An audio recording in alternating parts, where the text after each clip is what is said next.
So personally, and these are my personal favorites, although I'm part of the federal government and not supposed to be biased towards any one particular location, but these are my personal favorites that I loved and had really had a wonderful time when I visited Australia. So again, let's starting off from the northern part of Australia. The islands of the Great Barrier Reef is one of the most spectacular experiences. You know, every country has got beaches to offer, but Australian beaches are quite special.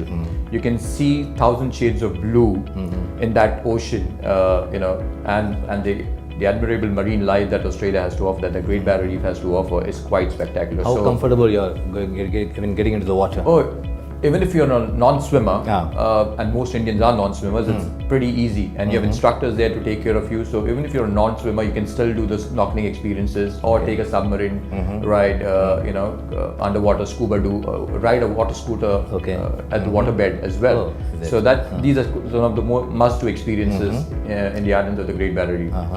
On the Gold Coast, there's a place called Mount Tamarind, and they have a glowworm tour. You know, this is one of the most spiritual experiences that you can never witness in Australia. You know, you walk inside a rainforest, and here you see all the fireflies and the glowworms which are fully lit up. There are like millions of light bulbs lit in pitch darkness. And this is one of the most finest moments that you can never have, you know, in your life.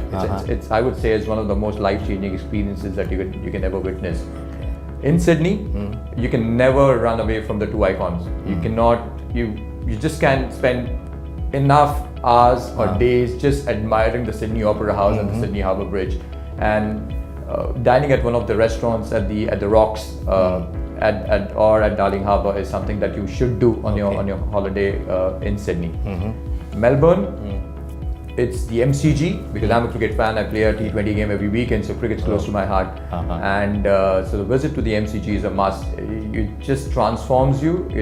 It just imagine, you know, when Indian cricket team plays there, and Indian cricket team, by the way, will be visiting Melbourne in Australia in 2018 for a 4-test series. So that's another one to watch. So you'll be there, I believe. Absolutely. Oh, great. Cheering for the Indian and the Australian team. Oh, great. So Melbourne and the MCG and the Great Ocean Route Ride, it's quite spectacular and a must do. In South Australia, it's a natural beauty of the Kangaroo Island. You're in the midst of nature, amidst all kangaroos, in their natural habitat, and in a country which is in a city which is like, not a city but an island which is almost 7 to 8 times bigger than the city of Singapore, but just around 5,000 to 6,000 people. It's quite remote, pristine, and spectacularly beautiful. So that's about Adelaide.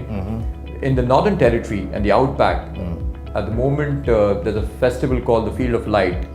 It's Bruce Munro's installation of solar illuminated glass, glass stems. And this is again one of the most spiritual experiences that you can have in the outback, in the desert of Australia, overlooking the majestic Ayers Rock. It's a huge monolith, you know, that you're aware of, and therefore a visit to Ayers Rock and the Field of Light is a must. Western Australia has got some amazing, you know, attractions as well, right from the Waka to, you know, you can take a drive to Margaret River, the wine region of Western Australia. You can drive down to Pinnacles or the Ningaloo Reef, and Perth as a city is quite beautiful as well. Talking about the capital region, if you love museums and art, if you want to visit the National Galleries, that's one city that you should not miss. Or the Parliament in session. The Parliament House as well. You can actually walk inside the live Parliament session and witness you know, the leaders of the country at one single place, you know, and getting into healthy debates out there. And it's not far from Sydney. Oh no, it's just a 3 hours, 2.5, 3 hours drive from Sydney as well. So you can do a day trip, or you can stay overnight, at least for a couple of nights as well in Canberra. And last but not the least is the spectacular island, the heart-shaped island of Tasmania. It is one of the most breathtaking places in the world, as I must say, and I must confess. And a self-drive experience in Tasmania is something that a honeymoon or a second-time traveler to Australia should definitely do. You have one of the most purest airs in the world on this particular island, and therefore you just have to visit Tasmania because it's just too beautiful. Oh, great.